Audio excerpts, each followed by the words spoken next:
Kecelakaan maut antara sepeda motor dan truk terjadi di Jalan Gatot Subroto Timur, Denpasar Timur pada Kamis 12 Oktober pagi. Insiden itu menewaskan seorang pemuda bernama Markus Kondo, 22 tahun. Kasihmas Polresta Denpasar AKP Ketut Sukadi membenarkan adanya kecelakaan maut itu. Pemuda asal Kodi, Sumba Barat Daya, Nusa Tenggara Timur ini disebut tewas seketika di tempat kejadian perkara akibat menderita cedera kepala berat. Diterangkannya saat kejadian, korban mengendarai sepeda motor Yamaha Mio warna hitam. Pemuda itu melintas dari arah timur menuju barat sekitar pukul 8.30.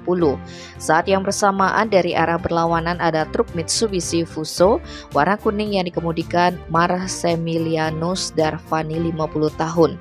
Namun sesampainya di tempat kejadian perkara setelah barat traffic light terengguli, tiba-tiba korban melaju dengan mengambil haluan terlalu ke kanan. Diduga sampai melewati as jalan, sehingga motor Markus menabrak truk Fuso dengan keras hingga dirinya terpelanting. Markus pun terkapar dengan luka serius di kepalanya dan meninggal seketika. Warga sekitar yang mengetahui kecelakaan tersebut segera menghubungi polisi dan BPBD Kota Denpasar. Selanjutnya jenazah Markus dievakuasi menuju RSUP Prop Ngurah guna proses lebih lanjut. Satlantas Polresta Denpasar juga telah melakukan olah TKP. Tim Bali Express melaporkan.